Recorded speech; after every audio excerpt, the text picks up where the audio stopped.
ಸಂತೋಷವಾಯಿತು. ಆದ್ರೆ ಈ ರಾಜಕೀಯ ಹಾಗೆ ಎರಡು ಮಾತುಗಳನ್ನಾಡಬೇಕಾಗಿದೆ. ನಮ್ಮ ಯೋಗ್ಯತೆಯನ್ನು ಗೊತ್ತುಂಟು ನಿನಗೆ? ನಿನಗೆ ಗೊತ್ತಿದೆ?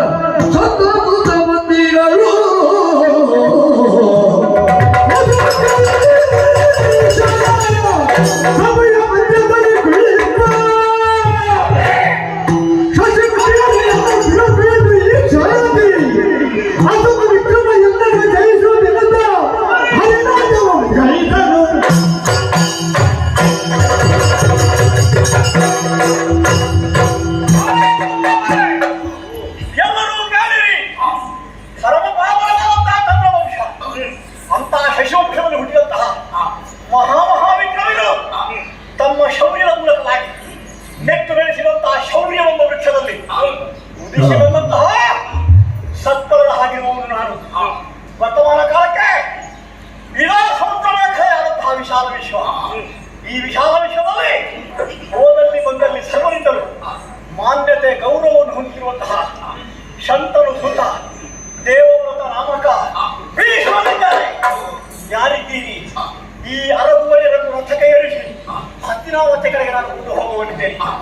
ಅವಳ ತಂದೆಯೋ ಅಲ್ಲ, ಅವರ ಬಂಧುಗಳ ಅಲ್ಲ, ಮದುವೆ ಆಗಬೇಕೆಂಬಂತ ಉದ್ದೇಶವನ್ನು ಹೊಂದಿರುವಂತಹ ನೀವು ಯಾರೇ ಆಗಲೇ ಸಾಮರ್ಥ್ಯ ಉಂಟಾದರೆ ಕಂಡುಗಳಾಗುತ್ತದೆ.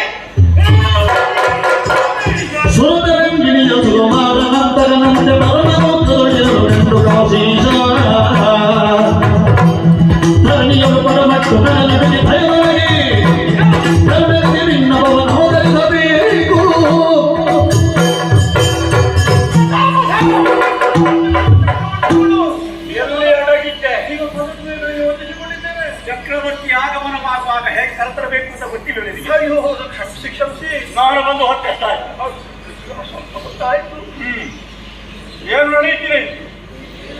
ನನ್ನ ಮಕ್ಕಳಿಗೆ ಸ್ವಯಂವರ ಕರಾವಲ್ ಅವರೆಲ್ಲರೂ ಬಂದಿದ್ದಾರೆ.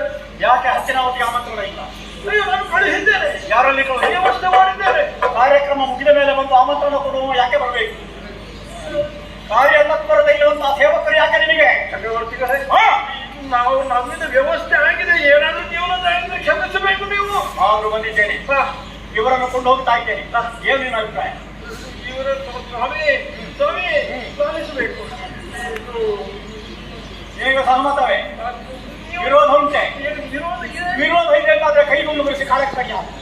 ನಾನು ವಿರೋಧ ಇಲ್ಲ. ಚಕ್ರವರ್ತಿ ಹೌದೇ? ನಿನ್ನ ಸಹಮತವಿದೆ ತಾಯ್ತು. ಹಾಗಾದ್ರೆ ಬಂದಂತ ಅರಗುವರು ಇದ್ದಾರಲ್ಲ, ಇವರೆಲ್ಲ ಏನು ಹೇಳ್ತಾಯ್ತು?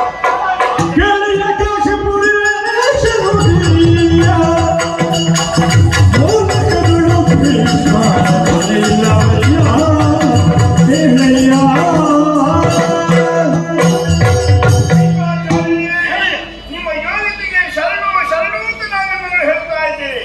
ನಿಮ್ಮ ಯೋಗ್ಯತೆ ಏನೆಂಬುದು ಲೋಕವೇ ತಿಳಿದುಕೊಂಡಿದೆ.